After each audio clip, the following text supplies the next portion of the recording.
ठीक है, जो मानव भूगोल में प्रयोग किया जाता है। और यह टर्म जो है 19वीं शताब्दी से पहले प्रयोग नहीं किया जाता था।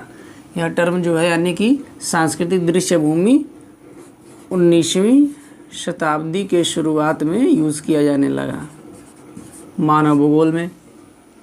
इसमें जो है कि सांस्कृतिक दृश्य भूमि की कई प्रकार की परिभाषाएं हैं, कई विद्वान इसको अपने तरीके से देखते हैं।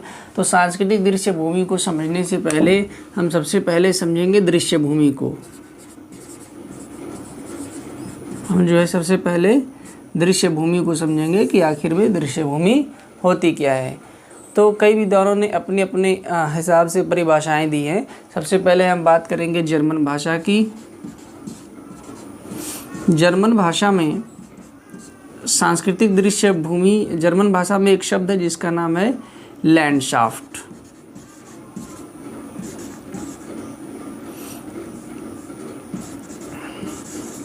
लैंडशाफ्ट यानी कि तो दृश्य भूमि को लैंडशाफ्ट का पर्यायवाची समझा जाता है वर्तमान स्वरूप में। ठीक है, यानी कि 19वीं शताब्दी में ये चीज़ समझा जाने लगा। इसकी विभिन्न विद्वानों ने परिभाषाएं दी हैं। जैसे अगर हम हर्टशॉन की एक परिभाषा यहाँ पर अगर हम मेंशन करें, ठीक है,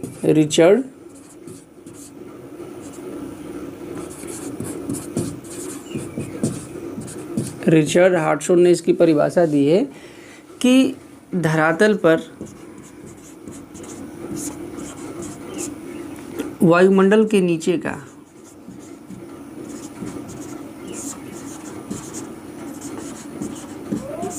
का समस्त भाग दृश्य भूमि है।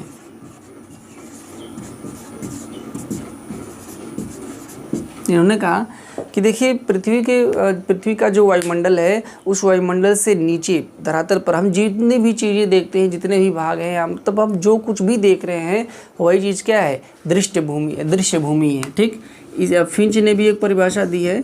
फिंच महोदय क्या कहते हैं कि एक ऐसा क्षेत्र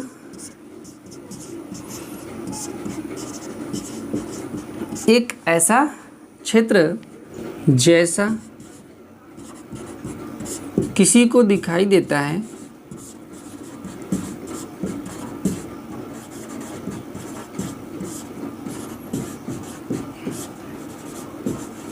दृश्य भूमि कहलाता है।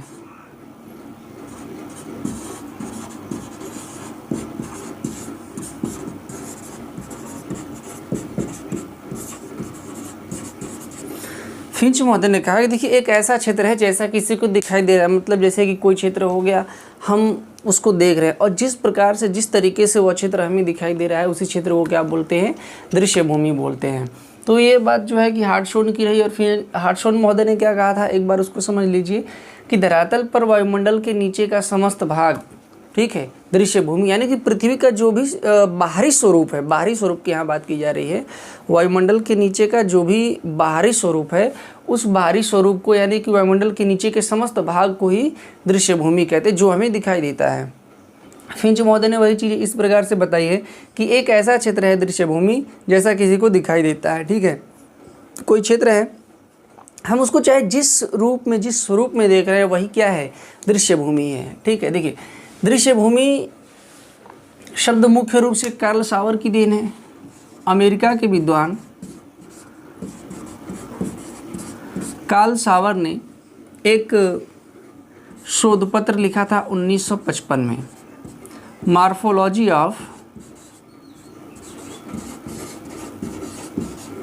Of landscape.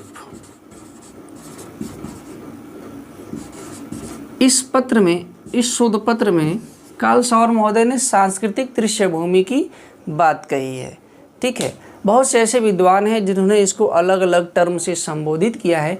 यहाँ पर कुछ विद्वानों की चर्चा करेंगे, जैसे वाइवेल महोदय। वाइवेल ने इसको दृश्य भूमि को दृष्टव्य दृश्य भूमि की संज्ञा दी है। दृष्टव्य दृश्य भूमि की संज्ञा दी है।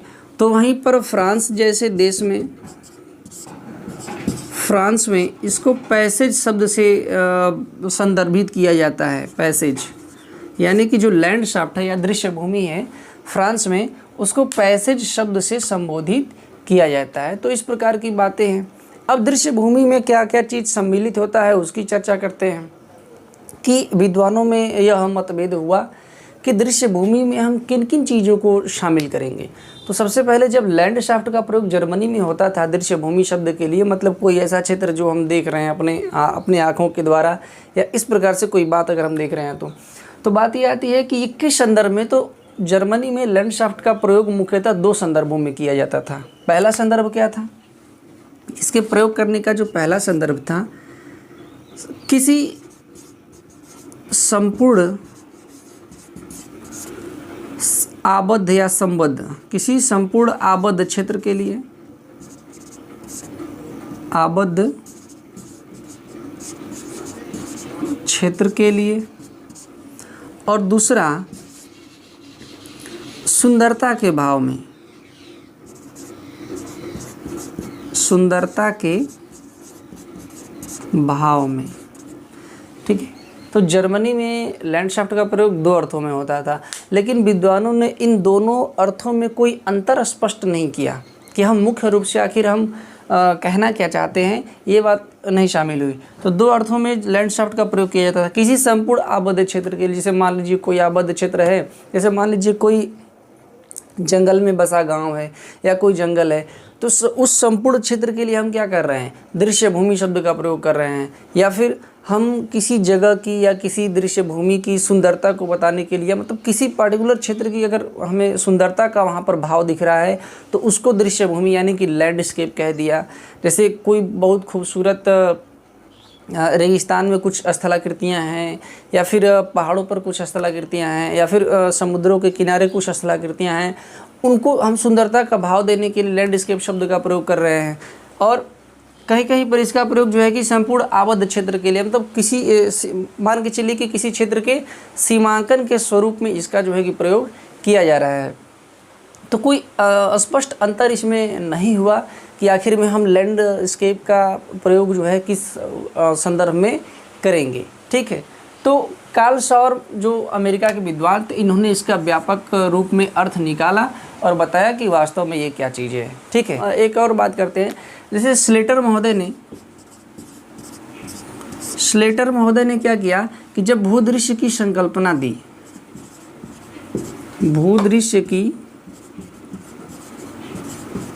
संकल्पना दी, तो स्लेटर महोदय ने भूदृश्य की संकल्पना में मानव को एक अंग माना, एक अंग माना।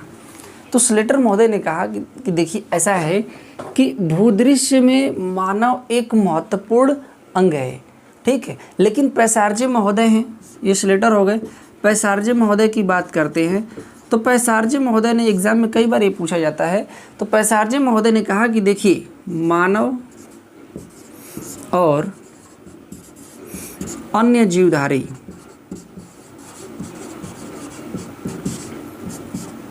भूदृश्य की संकल्पना से क्या है? अलग हैं।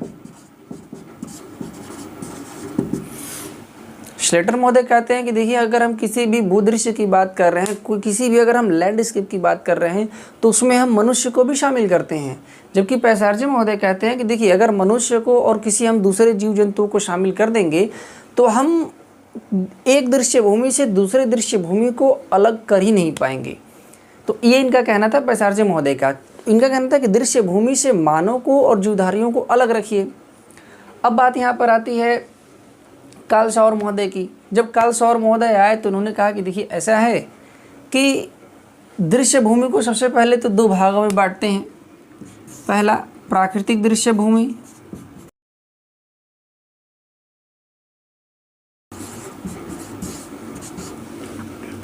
यानी कि नेचुरल लैंडस्केप,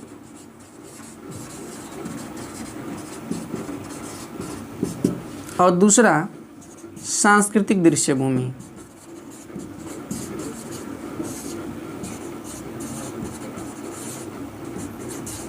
ठीक है। यानी कि कल्चरल लैंडस्केप।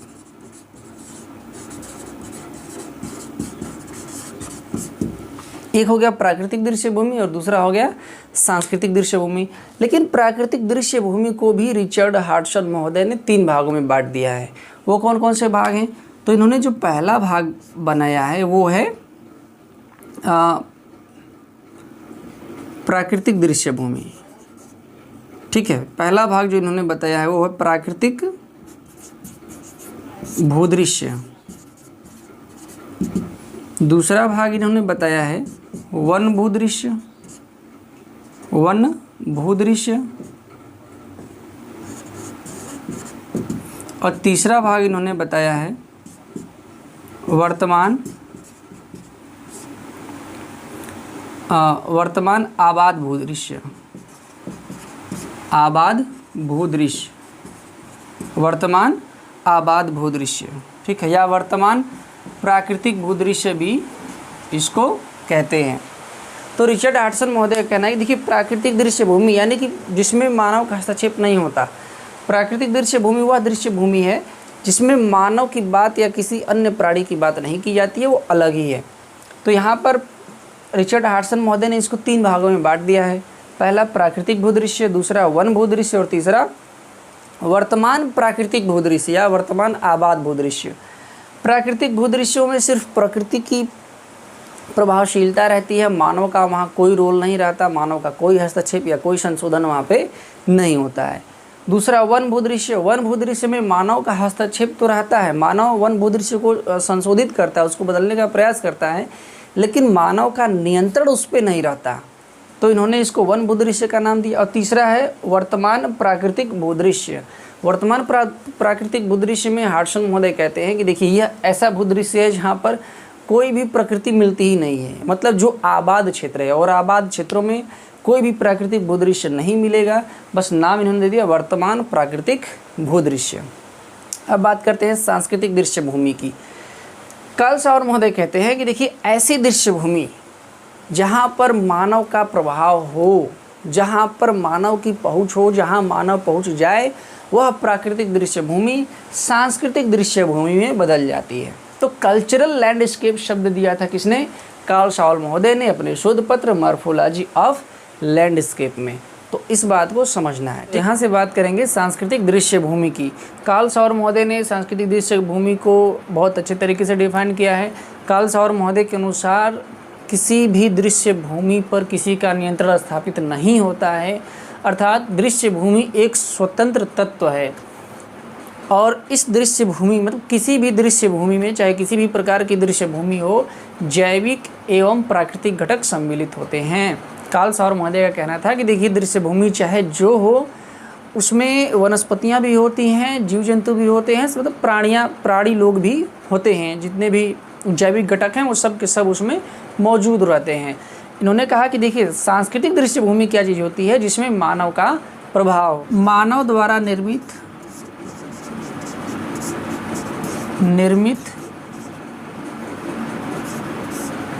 दृश्य भूमि, मानव द्वारा निर्मित दृश्य भूमि सांस्कृतिक दृश्य भूमि कहलाती है। सांस्कृतिक दृश्य भूमि कहलाती है। ठीक है, उन्होंने कहा कि देखिए ऐसा है कि ऐसा कोई भूदृश्य हो, ऐसा कोई भूदृश्य हो जिसका निर्माण मानव के द्वारा हो रहा हो, तो इस प्रकार के भूदृश्य को, अर्थात मानव निर्मित भूदृश्य को सांस्कृतिक दृश्य भूमि की संज्ञा प्रदान की जाती है।